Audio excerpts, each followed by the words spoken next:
Hello and welcome. I'm Gita Mohan and you're watching World Today, where we will be focusing on the big stories of the week. To begin with, at the back of the Russia-Ukraine war, while the world is grappling with energy security issues, sudden and unexplained gas leaks were detected in the critical Nord Stream 1 and 2 gas pipelines from Russia to Germany. While investigations have been ordered by European countries into the cause, the question is whether this is an accident or a possible sabotage. Spurts of deadly methane gas polluting the Baltic Sea has become the biggest worry for Europe and the world. On September 26th, gas leaks were detected after sudden fall of pressure in Nord Stream 1 gas pipeline, which runs from Russia to Germany. Later leaks were found in Nord Stream 2 gas pipeline as well, the two undersea gas pipelines that are critical to supply gas to Europe. What we saw recently was a direct diversion and direct attacks on the Nord Stream pipelines. In fact, they started destroying the energy infrastructure of Europe. Who profits from that? Well, those who profit from that are the ones who are responsible, are the ones who are the perpetrators. Sweden has found a new leak in one of the pipelines, making it the fourth discovered this week. The leaks have raised tensions between Russia and Europe. Finger-pointing has begun and accusations of sabotage being hurled. The simultaneous damage to the two gas pipelines in a single day is unprecedented, and it is not immediately possible to estimate how long the repairs would take. Vi har svenska uppgifter. We have Swedish intelligence, but we have also received information in our contacts with Denmark, and based on this, concluded that that is probably a deliberate act. It is probably a matter of sabotage. Sweden and Denmark have set up crisis teams over the incident. The German government and German safety authorities are in close contact with both Sweden and Denmark to investigate the cause of the accident. However, many have been raising questions about US's involvement in the leaks. If Russia invades, that means tanks or troops crossing the border of Ukraine again. Then there will be no longer a Nord Stream 2. We will bring an end to it. America has denied involvement and extended support to its European allies. The question on energy security and Nord Stream in particular, a few things. The leaks are under investigation. There are initial reports indicating that this may be the result of an attack or some kind of sabotage, but these are initial reports and we haven't confirmed that yet. But if it is confirmed, that's clearly in no one's interest. Plunging Russian gas supplies have caused prices to soar in Europe, where countries have struggled to find alternative supplies of energy used to heat homes, generate electricity and run factories. However, the leaks have come at a time when the long-awaited Baltic pipeline was inaugurated. It will bring Norwegian gas to Poland in efforts to bolster Europe's energy independence from Moscow. Meanwhile, European nations are trying to reduce dependency on Russian gas. Germany had halted the Nord Stream 2 Baltic Sea gas pipeline project even before the invasion. Europe's most divisive energy project worth $11 billion was finished in September, but has stood idle pending certification by Germany and the European Union. European companies are ramping up security around pipelines as the suspected sabotage of two pipelines that deliver natural gas from Russia underscored the vulnerability of Europe's energy infrastructure. It prompted the EU to warn of possible retaliation. Today is that everything is being done to try and identify the origin of these events and of the explosions on the pipelines Nord Stream 1 and Nord Stream 2. And we will have to get to the bottom of these investigations before being able to say anything on the origins of these explosions and who is responsible for them. Avant de se prononcer très clairement sur l'origine de ces explosions et les responsabilités. According to reports, around 300,000 tons of methane was released into the atmosphere. Methane is one of the heaviest greenhouse gases. Environmental damage from a gas pipeline explosion is equivalent to emissions of 5 million cars over the next 20 years. While there is no ease in the pressure on European consumers facing record energy prices amid a wider post-pandemic cost of living crisis, the war and the leaks in Nord Stream could leave Europe freezing this winter. On Spotlight this weekend, I'm discussing the issue of Nord Stream pipelines, the damage and the implications it has for the entire European nation. Joining me this week is Germany's ambassador to India to speak on the crisis that Europe is grappling with. Listen in.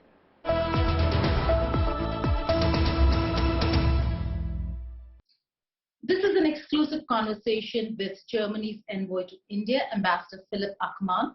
Ambassador Sir, many thanks for joining us here on World Today, on the India Today platform. The Nord Stream 1 and 2 gas pipelines damaged is a serious threat not just to energy security, but to the environment for all the countries around the Baltic. Your first reaction on what Germany's stand is, because now speculations aside, four leaks have been found, so they're putting to rest the fact that this could really be an accident and are mostly focused on deliberate attack. That's true. First of all, Gita, thank you for having me, and let me say that we are all very concerned about the situation in the Baltic Sea. 4 leaks, as you rightly said, and I think you are completely right when you say an accident is excluded by now. We are talking about a deliberate act. It is man-made, and we have to look into an investigation whether we can find the source of this attack. Well, sir, the larger perspective. Now, in terms of energy security, winters are approaching. For Europe, gas is essential to stay warm. Is this really going to be a very cold winter if Nord Stream 1 is not prepared on time? So, Gita, let me say the only good or positive thing about this very, very concerning situation is that it has no impact whatsoever on the energy delivery or provision in Germany and Europe. Why? Because the Russian side has stopped any delivery through Nord Stream 1, and Nord Stream 2 was never operational. So basically, although both pipelines were full of gas, none of this gas arrived in Germany or elsewhere. So I think what we can say is that we have the German industry, the German government has made it possible to change our energy mix when it comes to gas over the last couple of months. And we have developed from a dependency of, let's say, 45-ish% of gas from Russia to almost zero now, a couple of percent maybe. That's a huge act and a huge effort from the German side, but it means that the price, and then you are rightly referring to the volatility of the price also, the price might be high, but there is enough gas for everybody in Germany.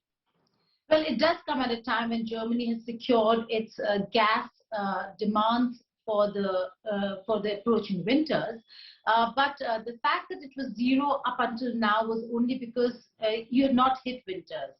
Come winters, it's not just Germany. Through Germany, we're looking at the whole of Europe. Many European nations, sir, could be impacted. And like you said, volatility in prices is something that is not just being felt across Europe, but also, particularly in Germany, protests and people raising their voices. Do you think that could really get worse if things do not stabilize in the region when it comes to Russia and Ukraine? Look, I think every European government has to look into the fact how to assist people with these, volatile gas prices that go up and down. And as you might know, the German government has decided a huge package of 200 billion euros to support and assist the households in their plight of rising costs. So I think it's the government's duties to look after that. But we have to say at the same time, we see clearly a plan from the Russian side to disturb the energy provision of Europe, and that's very concerning also. So it's deliberate again, and we are very worried about that. Well, as a senior diplomat, you've spoken on behalf of your country, but as the German ambassador to India, my final question to you, Ambassador Ackmann, the fact that the international community is also monitoring the situation in the Baltics. What are your expectations from the international community, particularly from India, when it comes to the Russia-Ukraine war, or for that matter, the situation that arises right now, which could be a serious threat to energy security, even if Europe right now is saying that they're not dependent on this Russian gas pipeline for gas through the winters? So Gita, I think I would like to wait for the investigation before coming to conclusions. I think we have to look into what happened and then draw our conclusions. But what I can say now is today is a very important day in a way, because the Russian president will annex the four regions in Ukraine, which is a outrageous and absolutely unheard of, and again, a blatant violation of international law. And I think there the international community must gather behind the Secretary General of the United Nations, who has said yesterday that this is has no legitimate basis. These referendums are sham from the very beginning, and I think we should call them like this. It is not a situation we can Russia let go with. Therefore, I think what we expect from the international community is to say these referendums will not be recognized by anybody. On that note, Ambassador Philip Ackermann, many thanks for joining us here on India Today on Spotlight this weekend. This is not an era for war. Prime Minister Narendra Modi said it and was backed by world leaders. And this certainly is not an era to annex territories per force. While there is a lot to question in terms of West's involvement in the Russia-Ukraine war, nothing in itself can justify the war. Russia has serious security concerns, but its latest move to carry out referenda in 4 of the captured territories of Ukraine will find no takers in the international community. No acceptability even with her own allies. Is this then an overreach by Putin? Russia formally annexed the 4 territories from Ukraine on Friday, capping a week in which Moscow and separatist leaders of the Donbas region claimed victory in the internationally condemned referenda. Vladimirovich Putin.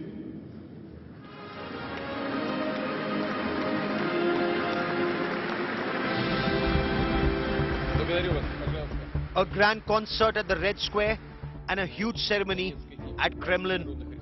Russian President Vladimir Putin announced the formal integration of 4 provinces of Ukraine into Russia.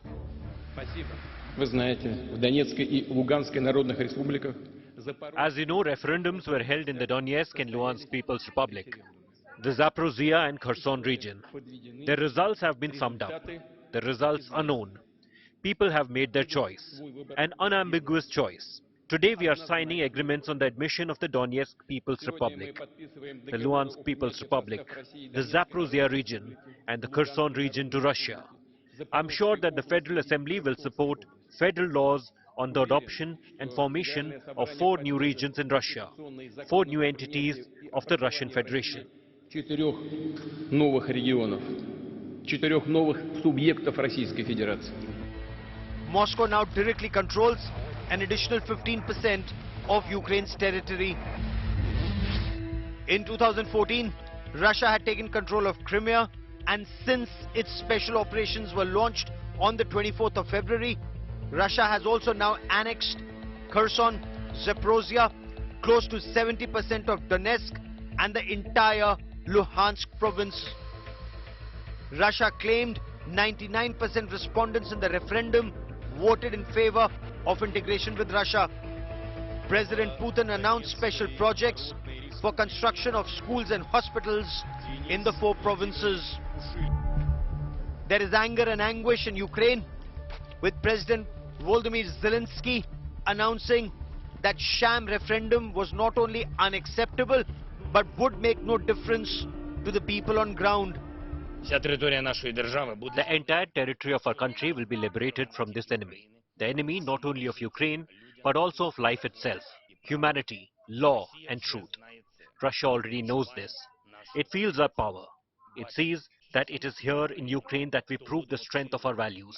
And that is why, in a hurry, it organizes this farce with the attempted annexation. Tries to steal something that does not belong to it. Wants to rewrite history and redraw borders with murders, torture, blackmail and lies. Ukraine will not allow that. і перемалювати кордони. On ground, some desperately hope Ukrainian forces will be able to retake the lost territories. Russian forces have faced major reverses in some territories in the east around Kharkiv and were forced to pull back. Ukrainian forces armed with the latest NATO weapons have made gains in past weeks. In fact, angered by the Russian move, Ukraine announced accelerated NATO membership. Both Europe and US have announced a series of sanctions against Russia. The United States will never recognize Russia's claims on Ukraine's sovereign territory. This so-called referenda was a sham. The United Nations too said any change of borders was unacceptable. The fighting in Ukraine must stop. It's raging across the country from air, land and sea. It must stop now. With the onset of winters, the apprehension is the fighting is only set to intensify and the next phase of war could be even deadlier. Bureau Report, India Today. Now, climate change is soon turning from a reality to a nightmare, yet many world leaders are yet to wake up to the devastation it is causing. Two powerful tropical cyclones are bringing misery to millions in opposite parts of the world. Hurricane Ian has caused devastation in western Cuba and made landfall in the United States of America's Florida as a strong Category 4 with catastrophic storm surge, flooding and wind. Typhoon Noru underwent explosive intensification before it hit the Philippines and for a second time en route to Vietnam. Here is a look at the devastation Hurricane Ian has caused in the U.S.